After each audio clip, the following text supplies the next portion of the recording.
Hello नमस्कार जय Jagannath. My name is Santosh Kumar Pradhan and welcome to my YouTube classes. पिला माने आज क्लास रे आम माने तुमरो एमआईएल क्वेश्चन रो आंसर की डिस्कशन करिबा। तो तुमे माने वीडियो रो शेष रे मते कमेंट करके जणाइबो जे तुम मानकर 80 मार्क रु केते मार्क एग्जाम रे रहूची।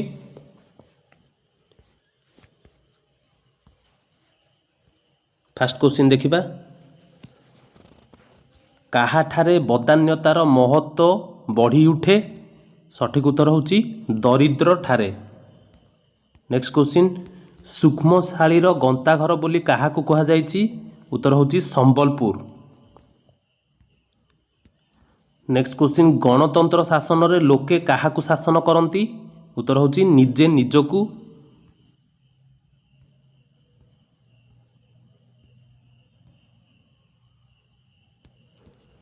स्मृति संसान रे अटकी गले घनर केउ कार्य विलंब घटिब? सठिक उत्तर होची शोकार्य साधनारे। शिक्षार अधोगति को न रोकिले आमर कौन अवस्था हेबो? सठिक उत्तर होची आमर अवस्था शोचनीय हेबो।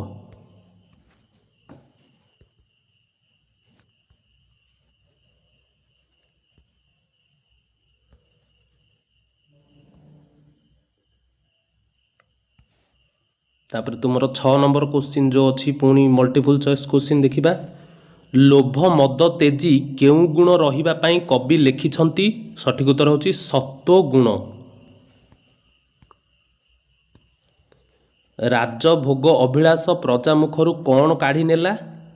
सठिक उत्तर होची श्रमार्जित ग्रास काढ़ी नेला। तापसंक अशांति नाशक किए? सठिक उत्तर होची रामचंद्र।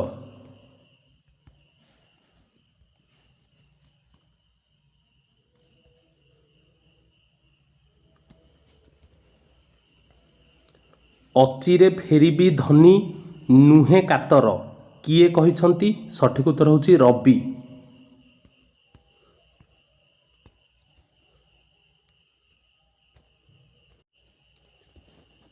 शताब्दीर सिंहद्वार आसीथिबा दूत काहार बार्ता आनिथिबा कथा कुहा जायछि? सठिक उत्तर होची भविष्यतर बार्ता।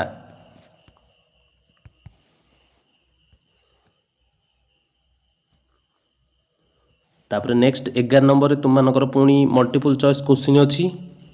देखो, उत्कल रे कलिकती धुआपत्रर नाम कौन? सठिक उत्तर होची बालेश्वरी। बेपारर लाभ केउ जगार थाए बोली महापात्रे महाजनंकु जणाइले? सठिक उत्तर होची किणा जगारे। आर आंसर तुम माने कहिबो केउ सालरे राय बाहादुर सनंदटी पाइथिले?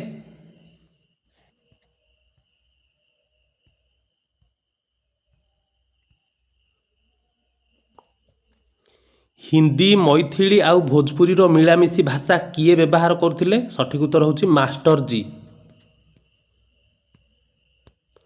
संकट और विकट हंसद्वय कम्भुग्रीवकु स्थानांतर करिबा पई काहार सहायता नेइथिले? सठिक उत्तर होची खंडिए काठीर।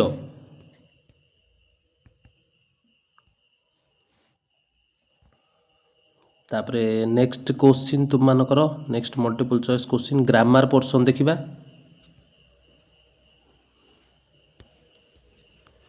प्रति शब्द सह संयुक्त चारोटी उत्तर मध्यरु ठीक उत्तरटी बाछि लेख। अंधर लौड़ी सठिक उत्तर होची असहायर सहाय।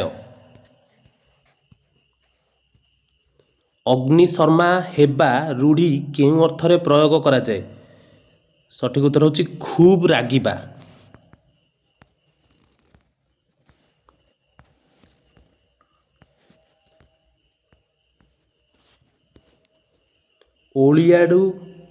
ओलियारू पड़ी गजा रूढ़ीर अर्थ कौन?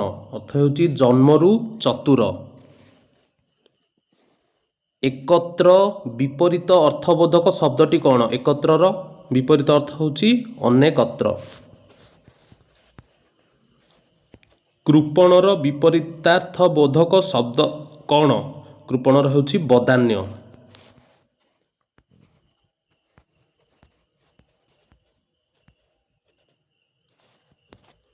ଉପକାର ସ୍ୱୀକାର କରେ ଯେ ଏକ ପଦରେ କ'ଣ ହେବ? ଉପକାର ସ୍ୱୀକାର କରେ ଯେ ହେବ କୃତଜ୍ଞ।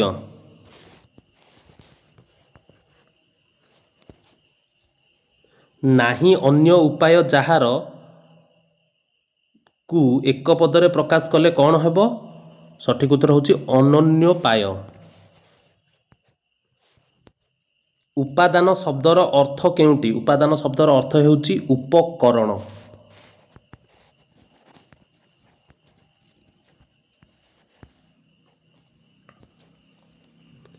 ଉପାଦାନ କହିଲେ କେଉଁ ଅର୍ଥ ପ୍ରକାଶ ପାଏ? ଉପାଦାନ କହିଲେ ତକିଆ। କେଉଁଟି ଶୁଦ୍ଧ ଶବ୍ଦ? ଶୁଦ୍ଧ ଶବ୍ଦ କେଉଁଟା? ଶୁଦ୍ଧ ଶବ୍ଦ ହେଉଛି ସବାନ୍ଧବ। ଶୁଦ୍ଧ ଶବ୍ଦ କେଉଁଟି? ଶୁଦ୍ଧ ଶବ୍ଦ କେଉଁଟି? ଶୁଦ୍ଧ ଶବ୍ଦ ହେଉଛି ନିର୍ଦୋଷ। ଆଇ ହୋପ୍ ସମସ୍ତେ କୋଶ୍ଚିନ୍ ଗୁଡ଼ାକ ଭଲ ଭାବରେ ବୁଝିପାରିଥିବ। ଭିଡ଼ିଓଟି ଦେଖିଥିବାରୁ ବହୁତ ବହୁତ ଧନ୍ୟବାଦ।